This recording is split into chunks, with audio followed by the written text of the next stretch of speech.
Hello all and welcome to our channel holistic facts. Prelims prime videos में आज हम United Nation arms trade treaty के बारे में देखेंगे। तो अभी रिसेंटली ये न्यूज़ में इसलिए है क्योंकि चाइना ने जताया है कि China wants to join this particular treaty जो उन्होंने अब तक साइन नहीं की है। ठीक है, तो इसीलिए ये अभी न्यूज़ में रहा है कि चाइना को यूएन आर्म्स ट्रेड ट्रीटी को ज्वाइन करना है। सिग्निफिकेंस क्या रहेगा हमारे लिए, मतलब पूरे वर्ल्ड के लिए इस बात का कि China is the second largest arms producer in the world after USA. ठीक है, ये बताता है हमें Stockholm International Peace Research Institute का रिपोर्ट जिसका नाम है trends in world military expenditure 2019। तो चाइना जैसी बड़ी इकोनॉमी जो world second largest arm producer है वो अगर रेगुलेटिंग ट्रीटीज़ को ज्वाइन करते हैं तो पहली बात तो ट्रीटीज़ का इम्पोर्टेंस भी बढ़ जाता है, right. And it is good for us कि इतनी बड़ी कंट्री जो है वो ऐसे ट्रीटीज़ को साइन करे और उनको फॉलो करे। ठीक है, ताकि अननेसेसरी प्रोलिफरेशन कम हो, अननेसेसरी एक्सपोर्ट्स इस तरीके के आर्म्स का कम हो। देन इसका सिग्निफिकेंस ऐसा है कि यूएसए करंटली हम जानते हैं अलग अलग ट्रीटीज़ से पुल आउट कर रहा है, एनवायरनमेंट रिलेटेड ट्रीटी हो, आर्म्स ट्रीटी हो। ठीक है, तो यूएसए ने अभी यूएन आर्म्स ट्रेड ट्रीटी से भी पुल आउट करने की बात कही है, अनाउंस किया है in 2019। And it also held that the treaty fails to truly address the problem of irresponsible arms transfer because other top arms exporters like Russia and China are not signatories. तो मतलब उस time पे दे were not signatories, पर अभी China ने अपना जताया है कि they want to sign, but Russia ने ना साइन की थी और ना अभी उनका कहना है कि वो कभी साइन करेंगे इस ट्रीटी को। ठीक है, तो यूएसए के ये कुछ अप्रहेंशंस थे जिनकी वजह से they announced pulling out. And in August 2019, USA along with Russia withdrew from Intermediate Range Nuclear Forces Treaty 1987। तो ऑल ये जो कुछ बिग पावर्स है, अब जैसे कोल्ड वॉर से हम जानते हैं कि अर्स्टवेल यूएसएसआर और यूएसए इमर्ज हुए थे as big powers in military. ठीक है, तो ये जो है वो सारी ट्रीटीज़ से अभी पुल आउट कर रहे हैं, यूएसए भी काफ़ी सारी ट्रीटीज़ से पुल आउट कर रहा है। ठीक है, तो ऐसे वक्त China is trying to fill the void. ठीक है, China is trying to lead.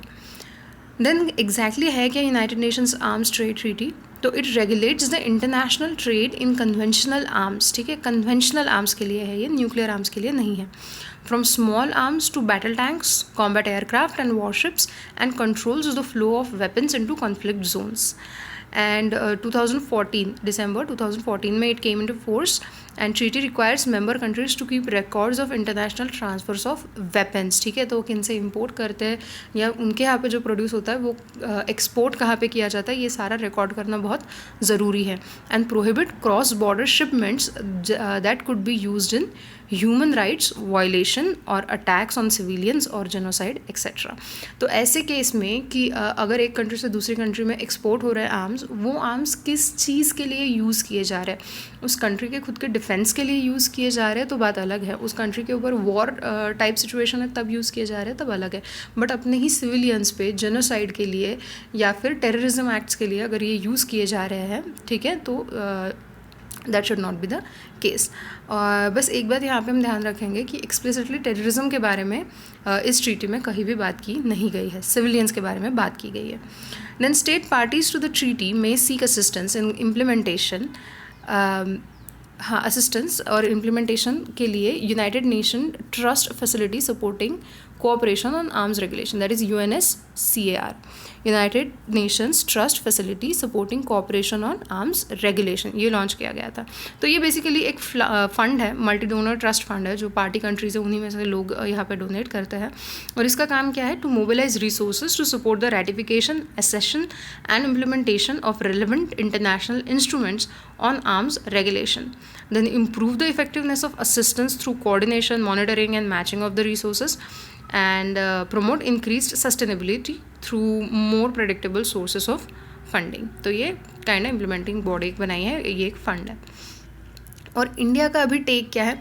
और हाँ, इससे पहले इम्पॉर्टेंट चीज़ हमें प्रीलिम्स के पॉइंट ऑफ व्यू से याद रखने के लिए ये है कि आर्म्स ट्रीटी को साइन कितनी कंट्रीज़ ने किया है। ठीक है, तो यहाँ पे ये गलती से मेंशन नहीं हुआ है, बट 130 कंट्रीज़ है जिन्होंने United Nations arm trade treaty को साइन किया है। ठीक है, तो याद रखिए 130 सिग्नेटरीज। देन इंडिया का टेक क्या है आर्म्स ट्रेड ट्रीटी पे? तो India has been an active participant in the arms trade treaty negotiation, and it's stressed consistently that arms trade treaty should ensure a balance of obligations between exporting and importing states. तो यहाँ पे सारी responsibility सिर्फ exporting states की नहीं होती है, ठीक है, या फिर सारे जो मेजर्स फेस करने पड़े वो इम्पोर्टिंग स्टेट्स को करने पड़ेंगे, ऐसे भी नहीं होना चाहिए. इंडिया का कहना है कि there should be a balance here, ठीक है. और इंडिया का ये भी मानना है कि ये जो पर्टिकुलर ट्रेड ट्रीटी है ये किसी कंट्री के डिफेंस को मना नहीं करती है, राइट. ये बस उस तरीके के इंपोर्ट्स को मना करती है जो सिविलियंस पे यूज़ किए जाए या फिर टेररिज्म के अगेंस्ट यूज़ किए जाए. बट मोस्ट इम्पॉर्टेंटली इंडिया ने इस ट्रीटी को साइन नहीं किया है, ये याद रखना बहुत ज़रूरी है. इंडिया इज़ इन फेवर और निगोशिएशंस का बहुत बड़ा हिस्सा रहा है, बट हमने ये ट्रीटी साइन नहीं की है.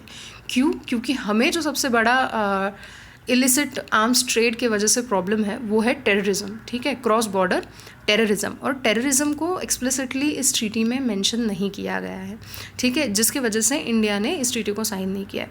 दूसरा मुद्दा इंडिया ने क्यों साइन नहीं किया इज़ दैट कि India can not accept that treaty is used as an instrument in the hands of exporting states to take a unilateral measure, ठीक है. तो एक्सपोर्टिंग स्टेट्स बस यूनिलैटरली डिसाइड करेंगे कि कौन सी कंट्री के पास क्या जाएगा, और इम्पोर्टिंग स्टेट्स अगर कुछ मंगवा रहे हैं रेगुलेशन के अंडर नहीं आ रहा है वो, ठीक है, या फिर आर्म्स ट्रीटी के हिसाब से जो भी उन्हें सही लगेगा उस हिसाब से कर्ब्स लगाएंगे, सैंक्शंस लगाएंगे, ये भी इंडिया को मंजूर नहीं है, ठीक है. तो it has to be bilateral. तो ये था इंडिया का टेक इस चीज़ पे, ठीक है. इस तरीके की ट्रीटीज़ की हमें ज़रूरत है. आर्म्स ट्रेड की रेगुलेशन करना बहुत ज़्यादा ज़रूरी है, ये याद रखिए. और मोस्ट इम्पॉर्टेंटली इंडिया ने ये ट्रीटी साइन नहीं की है. तो आज के वीडियो के लिए इतना ही. I hope you like the video, and if you did please like, share and subscribe to our channel holistic Facts. Thank you.